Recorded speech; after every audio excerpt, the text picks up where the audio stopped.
Hi guys, welcome back. I am Vivek Singhal from tradingwithvivek.com। और आज हम बात करने वाले हैं अदानी पोर्ट्स के बारे में। अदानी पोर्ट्स में एक चीज देखने को मिली है कि यहाँ पर प्रमोटर्स अच्छी खासी वॉल्यूम में एक अच्छी खासी इन्वेस्टमेंट खुद से कर रहे हैं, यहाँ पर ओपन मार्केट से शेयर्स को परचेज कर रहे हैं। तो ऐसा क्यों कर रहे हैं, इसके पीछे सारे रीजंस क्या हैं, तो इस बात को एक बार डिटेल में समझते हैं। और पूरी डिटेल समझने के बाद में हमारे पास जेन्युइन रीजंस होंगे फैक्ट्स के बेस पर कि हमें इस स्टॉक में ट्रेड करना चाहिए या नहीं करना चाहिए। एक बात हमें हमेशा समझनी चाहिए कि जब भी किसी स्टॉक में पैसे लगाए जाए, हमारी खुद की कन्विक्शन होना उस स्टॉक में बहुत जरूरी है, उस कंपनी के बारे में। क्योंकि अगर हमारा खुद का कॉन्फिडेंस नहीं है based upon the fundamentals and या बिजनेस एनालिसिस, तो टेक्निकल्स जितना मर्जी हमें सपोर्ट करें, तब भी हमारी उसमें एक कन्विक्शन कॉन्फिडेंस नहीं होता, एक ट्रस्ट बिल्डअप नहीं होता। और ऐसे में अगर परचेज करने के बाद में स्टॉक प्राइस नीचे चला जाए बिकॉज ऑफ एनी रीजन,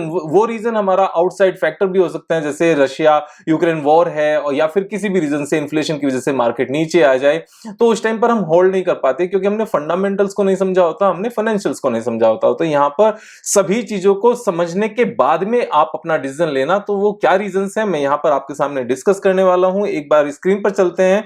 मैंने यहां पर Adani ports and special economic zone का screener.in पर वेबसाइट ओपन की, और यहां ओपन करने के बाद में एक इन्वेस्टर्स मीट को लेकर इन्होंने एक प्रेजेंटेशन यहां पर दी है। This is announcement under regulation 30। और यहाँ इन्होंने जो प्रेजेंटेशन दी है, प्रेजेंटेशन जो इनकी इन्वेस्टर्स मीट होती है उनको पढ़ने से बेनिफिट ये होता है कि बहुत सारी चीजें जो अदरवाइज कहीं पर पब्लिश नहीं होती, खास तौर से न्यूज चैनल में नहीं दिखाई जाती, या फिर वेबसाइट्स पर जो बिजनेस वेबसाइट्स हैं उनके ऊपर नहीं होती, वो चीजें यहाँ पर पता चल जाती हैं कि कंपनी के प्लान्स क्या हैं। तो कंपनी का बिजनेस मॉडल की बात करें तो पोर्ट्स, लॉजिस्टिक्स एंड एसईजेड, ये 3 मेन बिजनेसेस हैं। और लेकिन मैं इसमें आपको ये नहीं बताने वाला था, मेरा पर्पस यहां पर आपको इनका जो एक्सपेंशन प्लान है वो बताना है। तो अगर हम एक्सपेंशन प्लान की बात करने लगे, इन्होंने यहां पर इसमें 3 फिगर्स के बारे में बात की है। वो 3 फिगर्स कौन कौन सी हैं? FY16 में क्या इनकी कैपेसिटी थी, FY22 यानी कि फाइनेंशियल ईयर 22 जो अभी रिसेंटली खत्म हुआ है, एंड हुआ है 31 मार्च 2022 को, तब इनकी क्या पोजीशन थी, और फाइनेंशियल ईयर 2025 में इनके क्या टारगेट्स हैं, और इनके क्या बेसिकली एक्सपेंशन प्लान्स हैं। तो वो क्या क्या हैं यहां पर अगर हम ट्रेन्स की बात करने लगे, तो सबसे पहले मैं आपको ये बता देना चाहता हूं कि प्राइवेट रेल नेटवर्क में अदानी पोर्ट सबसे बड़ी इंडिया की कंपनी है जिसके पास अपना रेलवे नेटवर्क है। तो यहां पर इनके पास FY16 में 24 इनके पास ट्रेन्स थी। अभी FY22 में, FY16 में 24 थी, FY22 में 75 ट्रेन्स हैं। और FY25 तक इनका यहां पर टारगेट है, विश है, एक्सपेंशन प्लान है 200 प्लस ट्रेन करने का, यानी कि 3 टाइम्स अपने ट्रेन नेटवर्क को करने का। ये इनके फ्रेट कॉरिडोर हैं, यानी कि सामान को एक जगह से दूसरी जगह ले जाने के लिए। ये पैसेंजर्स ट्रेन्स नहीं है, ये कार्गो ट्रेन्स हैं। तो यहां पर दूसरा है इनका जो इनकी कैपेसिटी है हैंडल करने की मटेरियल को इनके पोर्ट्स पर, that was 4 MMLP। MMLP means, sorry, this MMLP means multi modal logistic parks. तो मल्टी मॉडल लॉजिस्टिक पार्क्स ये इनलैंड फ्रेट टर्मिनल्स हैं बेसिकली, जो इनके पास सिर्फ 4 थे, और 4 से अभी 6 हो गए FY22 तक। लेकिन नेक्स्ट 3 इयर्स में इनका कितने का टारगेट है, इसको अगेन ऑलमोस्ट 3 टाइम्स करना, 2.5 टाइम्स करने का इनका टारगेट है। That is 15 MMLP, multi modal logistic park. यहां पर तो ये भी 3 टाइम्स हो जाएगा। उसके बाद में ग्रेन सिलोज, ये इनकी कैपेसिटी 0 थी FY16 में। FY22 में this is 0.87 million metric ton, and FY25 में it will be 2.5 million metric ton. Means यहां पर ये भी 3 टाइम्स हो जाएगी। और इसको करने के बाद में इनकी मार्केट लीडरशिप होगी, market leaders with 40% of the capacity capacity यानी कि टोटल कैपेसिटी जितनी है उसका 40% मार्केट शेयर इनके पास हो जाएगा। वेयर हाउसिंग में ये बहुत अच्छे से यहां पर लीड करने वाले हैं, मींस 75 टाइम्स करने का इनका टारगेट है नेक्स्ट 3 इयर्स में। This is amazing. Warehousing जो इनके पास पहले 0.4 मिलियन स्क्वायर फीट का स्पेस था, जो 2022 तक यानी कि रिसेंटली इन्होंने इंक्रीज कर लिया डबल में 0.8 मिलियन स्क्वायर फीट हो गया। लेकिन जो इनका नेक्स्ट 3 इयर्स का प्लान है that is 60 million square feet and total market का 15% मार्केट शेयर हो जाएगा इनके पास। So this is a big jump, big figure जो ये करने वाले हैं। रेल ट्रैक की जहां तक बात करने लगे तो इनके पास 24 ट्रेन हैं, लेकिन रेल ट्रैक कितना था, 510 किलोमीटर का था 2016 तक। 2022 तक इन्होंने 620 किया, बहुत ज्यादा इसमें एक्सपेंशन नहीं हुआ, but now they are gearing up, so they have a target to have 2000 plus kilometres railway network. तो यहां पर रेल ट्रैक बेसिकली इतने किलोमीटर का इनके पास रेल ट्रैक होगा। ये सारे एक्सपेंशन प्लान बेसिकली जब यहां पर 3 टाइम सारी चीजों को करने की बात कर रहे हैं और वेयर हाउसिंग को स्पेशली 75 टाइम्स करने की बात कर रहे हैं, तो यहां पर एक फिगर हम ध्यान से समझते हैं कि जिस स्पीड से कैपेसिटी बढ़ती है उसी स्पीड से यहां पर नेट प्रॉफिटेबिलिटी या फिर हमारा रेवेन्यू भी इंक्रीज होता है क्या। तो एक बार हम यहां पर देखते हैं कि बैलेंस शीट में जब हमारा fixed assets means the capital expenditure 6300 6400 से इंक्रीज होते होते यहां पर 48,000 एंड 56,000 हो गया, मीन 7-8 टाइम्स हो गया। तो सेम तरीके से इनकी रेवेन्यू इंक्रीज हुई क्या? यस, इनकी रेवेन्यू सेम तरीके से यहां पर इंक्रीज हुई, सेम यहां पर 8 टाइम्स इनकी रेवेन्यू हो गई एंड यहां पर 5.5 टाइम्स इनका नेट प्रॉफिट हो गया। तो जैसे जैसे एक्सपेंशन करेंगे वैसे वैसे प्रॉफिटेबिलिटी साफ साफ नजर आती है। Now keeping in mind this presentation, जो इनका एक्सपेंशन प्लान है यहां पर 3 टाइम्स से ज्यादा इनका ओवरऑल एक्सपेंशन हो जाएगा, क्योंकि warehousing is going to be 75 times in just next 3 years.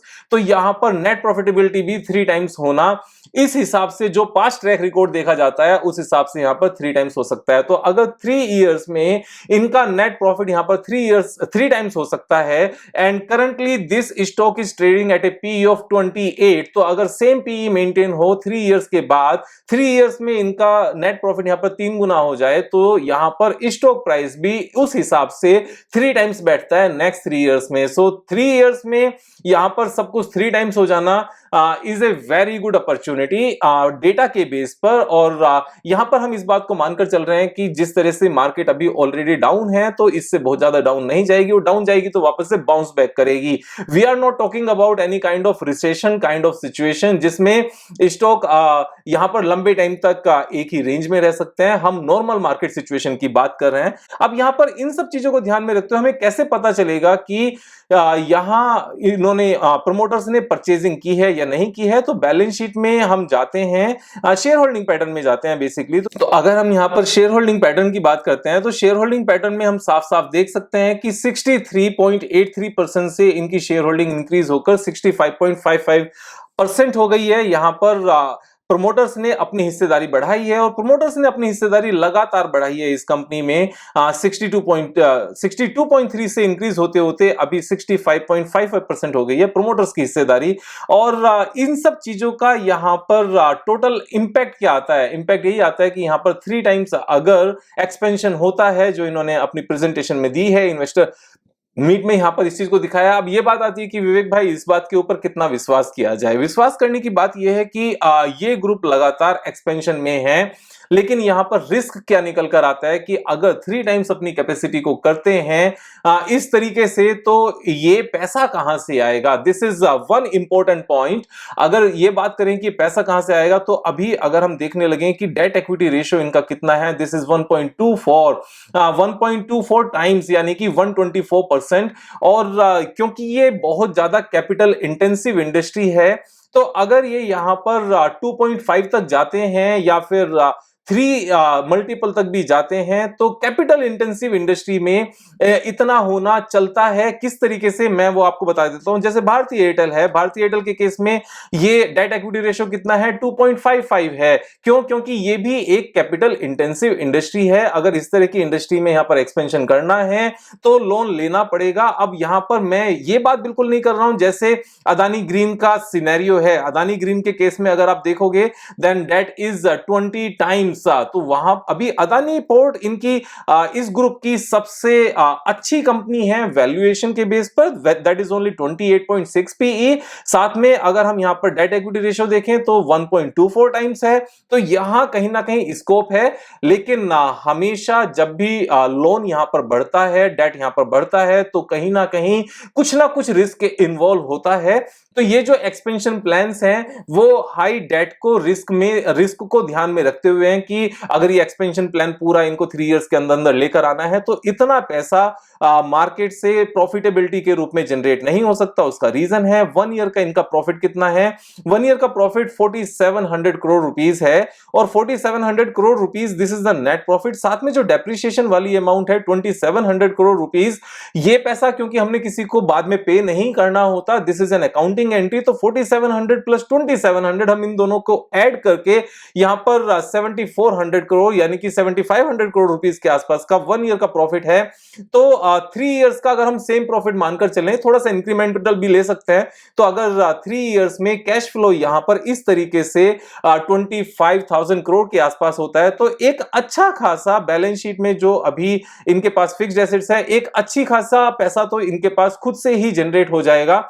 और जब कभी भी हम लोग कैपेसिटी इंक्रीज करते हैं, 2 टाइम्स करते हैं, 3 टाइम्स करते हैं, तो समटाइम्स क्या होता है कि जो लैंड हमारे पास होती है वो ऑलरेडी होती है। खास तौर से इस सिनेरियो में जहां पर ये 75 टाइम्स करने की बात कर रहे हैं, तो इनके पास एसईजेड के रूप में बहुत बड़ा लैंड बैंक है, और उस लैंड बैंक को शायद उसी लैंड बैंक के ऊपर यहां पर ये वेयर हाउस बनाने की बात करेंगे, तो उतना ज्यादा कैपिटल एक्सपेंडिचर शायद नहीं चाहिए हो। लेकिन हमें फिर भी इस बात को हमेशा ध्यान में रखना पड़ेगा कि जरूरत से ज्यादा डेट कभी भी अच्छा नहीं होता। एक नेगेटिव पॉइंट जो साथ में मुझे यहां पर नजर आता है वो है प्लेजिंग परसेंटेज। प्लेजिंग परसेंटेज यहां पर 13.4% है। प्रोमोटर्स होल्डिंग यहां पर 65.5% है। तो अगर हम इसका टोटल करके देखने लगे तो हमें यह नजर आता है कि 65.5 मल्टीप्लाई बाय 13.4%, तो ये हमारी टोटल कंपनी का कितने परसेंट हो गया? टोटल कंपनी का 8.77% शेयर्स यहां पर प्लेज है। तो अगर किसी रीजन से जिस कारण से भी इन्होंने शेयर्स को प्लेज करके अपनी पर्सनल कैपेसिटी में लोन लिया हुआ है, अगर वो लोन रिपे नहीं कर पाते हैं और बैंकर्स यहां पर इन शेयर्स को मार्केट में सेल करना शुरू करते हैं, तो वहां पर भी एक रिस्क इन्वॉल्व होता है। तो जब भी हम इस तरह की अपॉर्चुनिटीज की बातें करते हैं तो हमें प्लस पॉइंट्स, नेगेटिव पॉइंट्स सारी बातें करनी चाहिए। तो यहां पर प्लस पॉइंट क्या है कि सीधा सीधा रेवेन्यू, नेट प्रॉफिट एक्सपेंशन के चलते हुए 3 टाइम्स होते हुए नजर आता है। और रिस्क क्या है कि उस एक्सपेंशन प्लान को एग्जीक्यूट करने के लिए शायद कहीं ना कहीं और डेट लेना पड़ेगा। ऑलरेडी कंपनी के पास 124% का डेट है, शायद ये इंक्रीज होकर ग्रेजुअली इंक्रीज होते होते शायद ये 200% के आसपास हो जाए या 2.5 टाइम्स हो जाए, यानी कि 250% हो जाए। लेकिन आज के सिनेरियो में जब प्रोमोटर्स यहां पर अपनी हिस्सेदारी बढ़ा रहे हैं, परसेंटेज उनकी बढ़ रही है, तो मुझे यहां पर रिवॉर्ड ज्यादा नजर आता है, रिस्क कम नजर आता है। लेकिन आप सब अपने हिसाब से यहां पर ट्रेड करेंगे। मेरे कहने से यहां मेरा जो पर्पस है वो सारे फैक्ट्स बताना है, जो पॉजिटिव है वो भी बताए हैं, जो नेगेटिव है वो भी बताए हैं। रिस्क हमारा सबका अपना इंडिविजुअल है, आप अपने हिसाब से ट्रेड करेंगे, मेरे हिसाब से सीखते रहेंगे। Thank you so much. कल फिर मिलेंगे एक नई वीडियो के साथ, तब तक मजे करेगा। Thank you so much, have a nice day.